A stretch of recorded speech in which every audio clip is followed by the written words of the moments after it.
Good morning, सुप्रभात, वंदे मातरम विद्यार्थी मित्रों। मैं आनंद सर अपने YouTube channel make account easy with Anand sir में आपका हार्दिक स्वागत करता हूं। दोस्तों, मैं मेरे चैनल के माध्यम से आपको अकाउंट और state Gujarat board Hindi medium के लिए सब्जेक्ट अकाउंट और सब्जेक्ट स्टेटिस्टिक्स के इनके वीडियो 11th और 12th कॉमर्स हिंदी मीडियम के बच्चों के लिए बना रहा हूं।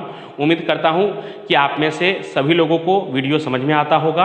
आपको उन वीडियो के माध्यम से पढ़ाई करने में आसानी होती होगी, आपके लिए उपयोगी साबित होता होगा। और आप में से कई बच्चों का कमेंट आता है और उसमें वो कहते हैं कि हमें ये वीडियो बहुत अच्छा लग रहा है, हमारे लिए बहुत हेल्पफुल है, तो हमें भी उसके लिए मोटिवेशन मिलता है कि और भी अच्छे अच्छे हम वीडियो बनाएं। दोस्तों, आज मैं एक खास टॉपिक को लेकर आपके सामने आया हूं कि इस साल बहुत सारे बच्चे कोविड-19 की वजह से, स्कूल नहीं खुलने की वजह से, क्लासेस और ट्यूशन नहीं खुलने की वजह से या अन्य कई कारणों से पढ़ाई नहीं कर पाए हैं। कई बच्चों का मुझे फ़ोन और मैसेज आया है कि उन्होंने तो अभी तक पढ़ाई शुरू ही नहीं की। तो क्या अब भी वो पढ़ाई शुरू करके पास हो सकते हैं? इस बार के बोर्ड के एग्जाम में पास कैसे हुआ जाए? या जो बच्चे पढ़ रहे हैं, जो बच्चे 10वीं में A1 और A2 रैंक लाए थे, 11th में भी उनके परसेंटेज 90 के अप थे, 90 के ऊपर थे, उन बच्चों का भी मुझे प्रश्न है, उन बच्चों का भी मुझे फ़ोन और मैसेज आता है कि सर तब तो हमने पूरी साल अच्छी तरह से मेहनत किया था और तब हमारा A1 A2 आया था। इस साल हमने इतनी अच्छी तरह से पढ़ाई नहीं की है क्योंकि स्कूल बंद था, ऑनलाइन हमने पढ़ा है, लेकिन हमारे अंदर इतना कॉन्फिडेंस नहीं है कि हम A1 और A2 ला सकते हैं। क्या करें कि सर अभी भी हम A1 और A2 के दावेदार बन जाए, A1 और A2 ला सके? तो उन सभी प्रश्नों का जवाब देने की कोशिश मैं इस वीडियो में करूँगा। दोस्तों, आज की वीडियो में मैं आपको 2 या 3 उपाय बताने जा रहा हूँ जिससे कि आप बोर्ड के एग्जाम में कैसे पास हो सकते हो।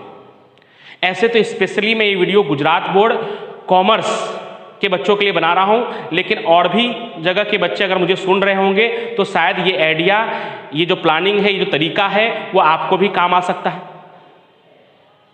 या गुजरात के ही 10वीं के बच्चे अगर मुझे सुन रहे हैं या गुजराती मीडियम, इंग्लिश मीडियम के बच्चे मुझे सुन रहे हैं तो ये ट्रिक शायद आपको भी काम आ सकता है, आपके लिए भी उपयोगी हो सकता है। तो वीडियो को आप शुरू से लास्ट तक जरूर देखिए।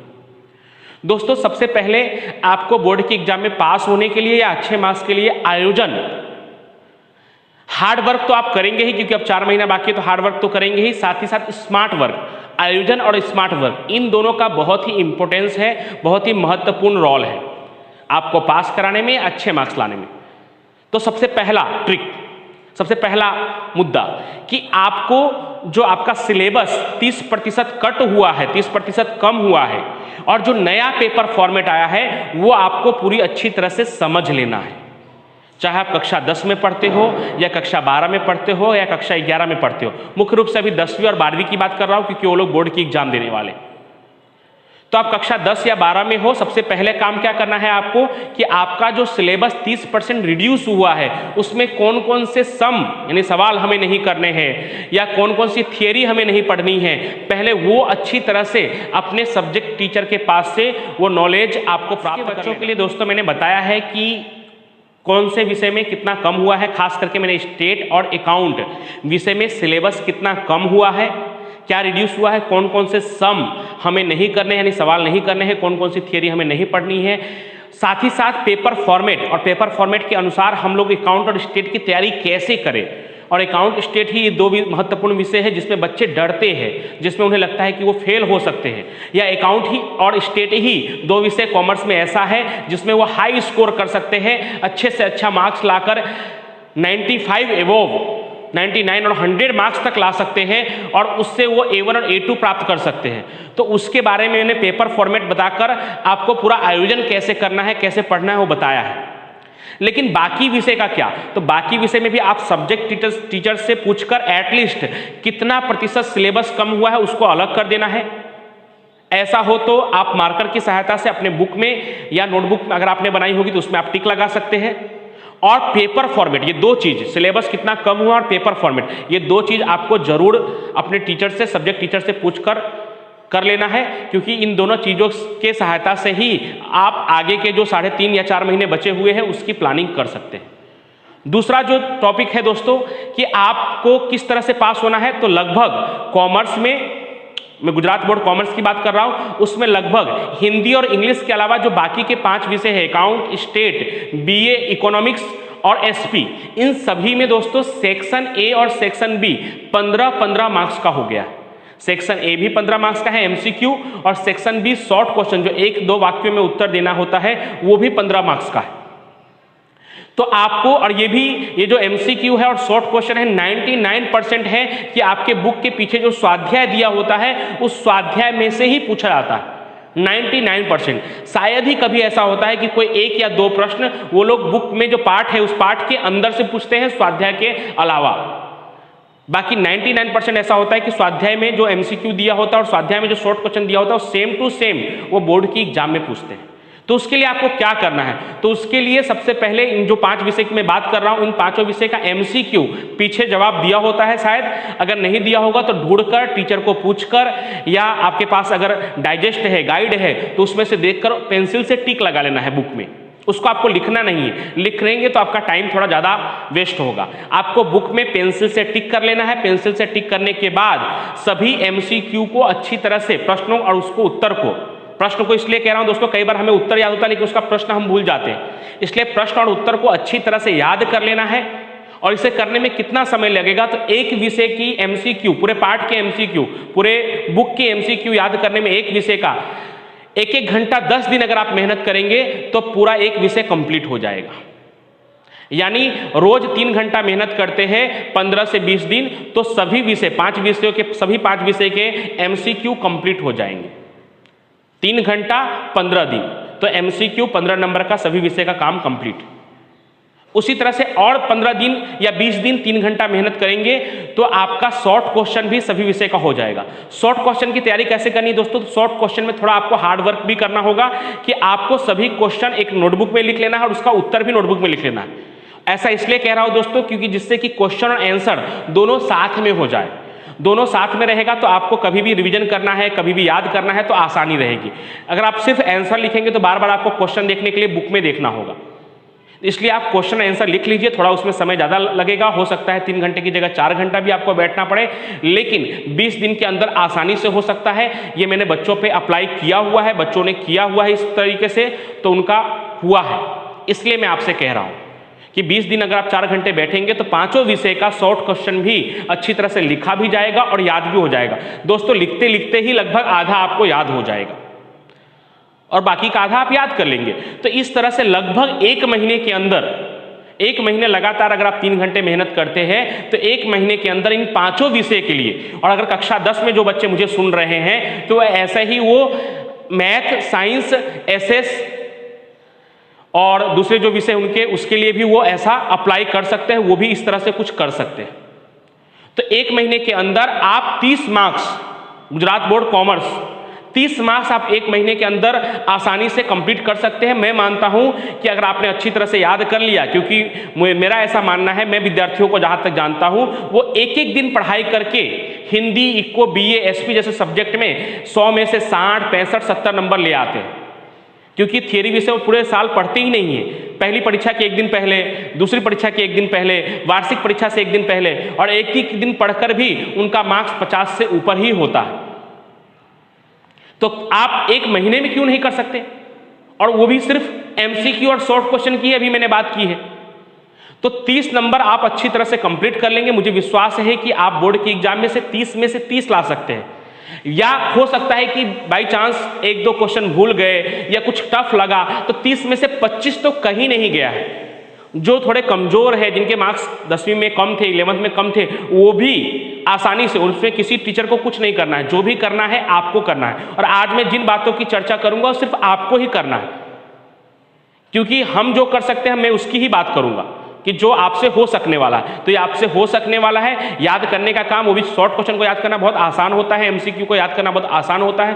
तो 1 महीने के अंदर आप 30 मार्क्स का पूरा कंप्लीट कर लेंगे, और जब 30 मार्क्स का कंप्लीट कर लेंगे तो आपके अंदर थोड़ा सेल्फ कॉन्फिडेंस भी आएगा कि पास होने भर का तो लगभग हो गया। 33 पे तो पासिंग है, हमने 30 नंबर का कंप्लीट कर लिया।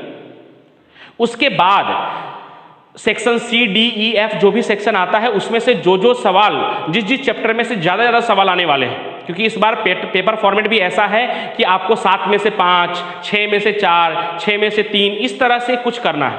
पहले कैसे हुआ करता था, 31 के ऑप्शन में 31, यानी उन्हीं दो में से अगर आपको दोनों आता है तो फिर आपके लिए कोई फायदा नहीं, या दोनों नहीं आता तो भी आपके लिए नुकसान।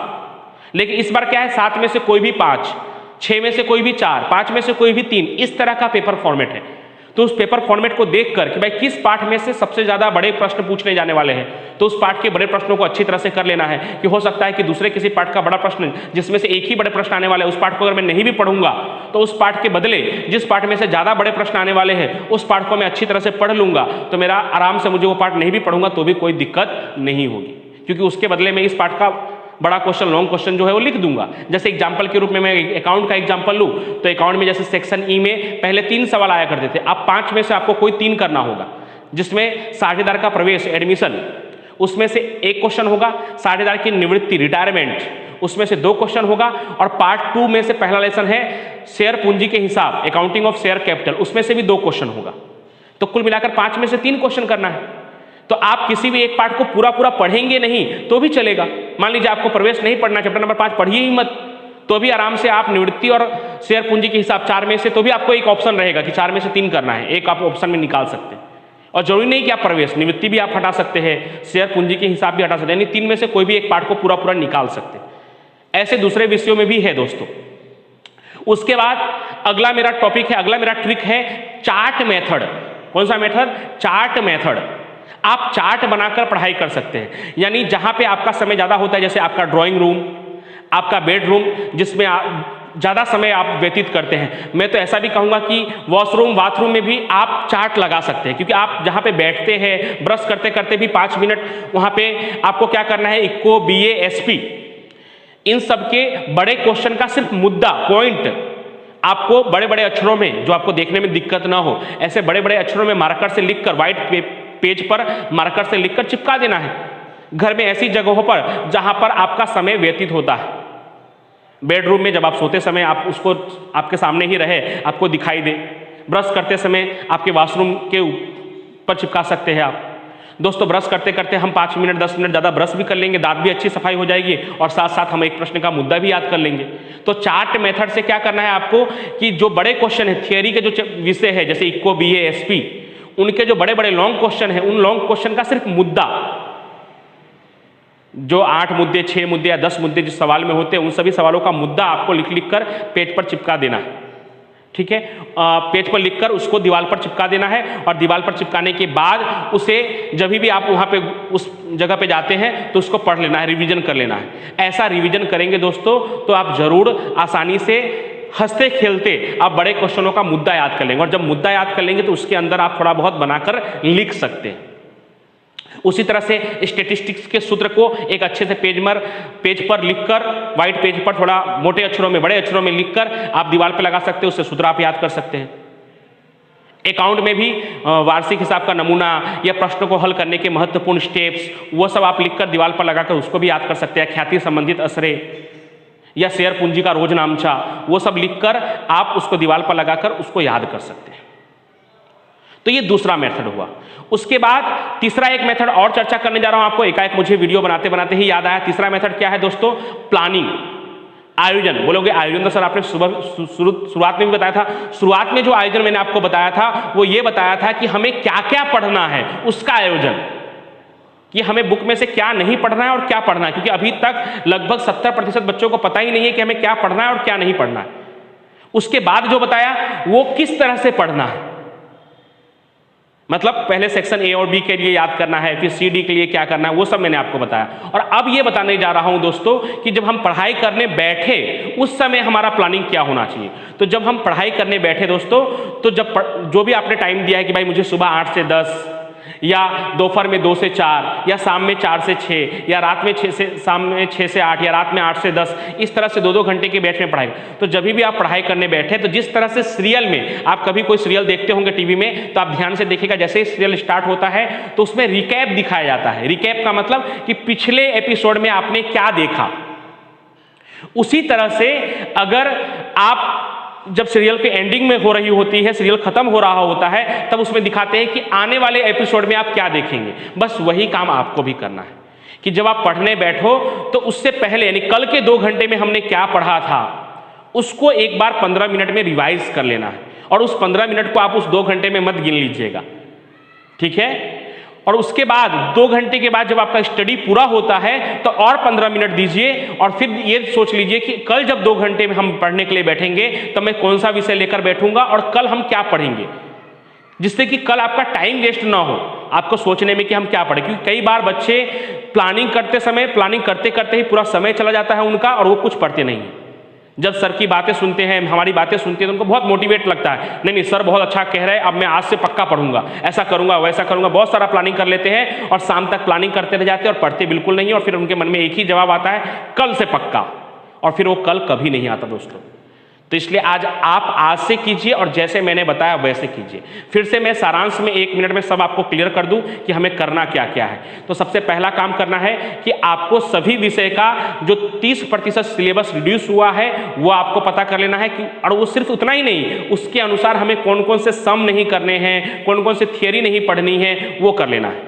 दूसरा कि आपको सभी विषय का पेपर फॉर्मेट प्राप्त कर लेना है कि पेपर फॉर्मेट इस बार कैसे होगा, किस पार्ट में से कौन सा क्वेश्चन आएगा, मतलब लॉन्ग क्वेश्चन आएगा कि शॉर्ट क्वेश्चन आएगा, लॉन्ग क्वेश्चन आएंगे तो कितने लॉन्ग क्वेश्चन आएंगे, वो सब पता कर लेना है।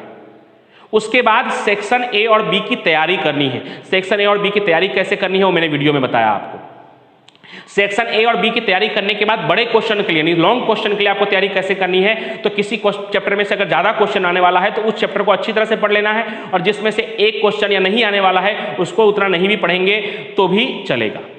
और उसके बाद मैंने आपको चार्ट मेथड के बारे में बताया कि आप अपने घर में जहाँ पे आपका समय ज़्यादा व्यतीत होता है, जहाँ पे आप बार बार जाते हैं, ऐसी जगहों पर सफ़ेद कागज़ में या ड्राइंग पेपर में आप बड़े बड़े अक्षरों में, मोटे मोटे अक्षरों में, गहरे अक्षरों में कलर वाले पेन से यानी मार्कर से या स्केच पेन से आप सभी थियरी विषय का मुद्दा लिख सकते हैं, स्टैटिस्टिक्स या मैथ विषय के सूत्र लिख सकते हैं, अकाउंट विषय का आप नमूना या प्रश्न को हल करने के जो महत्वपूर्ण स्टेप्स है वो लिखकर उसको आप बार बार देखकर उसको याद कर सकते हैं। और उसके बाद जब आप पढ़ने बैठे तो जो भी आप समय दे रहे हैं, 2 घंटा सुबह का हो या दोपहर का हो, शाम का हो या रात का हो, तो उस 2 घंटे में आपको प्री प्लानिंग और आफ्टर प्लानिंग ये दोनों करना है आपको, कि हमने पहले क्या देखा था, क्या पढ़ा था, उसको एक बार रिवाइज कर लेना है, और कल क्या पढ़ने वाले हैं उसके बारे में भी प्लानिंग कर लेना है, सोच लेना है।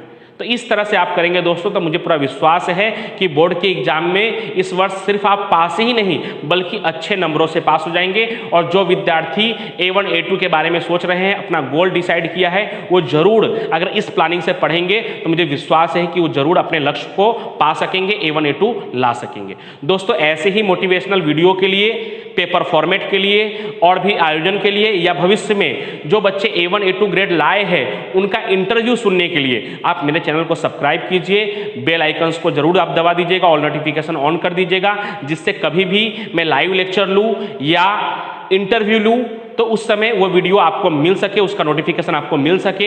इसके लिए आप मेरे चैनल को सब्सक्राइब करिएगा और बेल आइकन को जरूर दबाकर ऑल नोटिफिकेशन ऑन कर दीजिएगा। उसमें दोस्तों कोई पैसा नहीं लगता, बस आपको जानकारी, बोर्ड से संबंधित जो भी जानकारी है वो मिलती रहेगी। बोर्ड के परीक्षा का टाइम टेबल और भी आगे किस तरह से तैयारी करना है, जब बोर्ड का समय नज़दीक आ जाएगा तब कैसे पढ़ना है, उन सब के बारे में भी मैं वीडियो लेकर आता रहूँगा। और आपके सपोर्ट के लिए, आपके प्यार के लिए आप सभी लोगों को धन्यवाद। और ऐसे ही अपना सपोर्ट, प्यार बनाए रखिएगा। आपका जो कमेंट है जिससे हम मोटिवेट होते हैं तो कमेंट आप जरूर करिएगा, वीडियो को शेयर करिएगा, क्योंकि आप ऐसा करते हैं तो हमें भी आगे वीडियो बनाने के लिए मोटिवेशन मिलता रहता है। आप सभी लोगों को थैंक यू सो मच, और आपके आने वाले भविष्य फ्यूचर बोर्ड की एग्जाम के लिए आप सभी लोगों को best of luck. Thank you so much.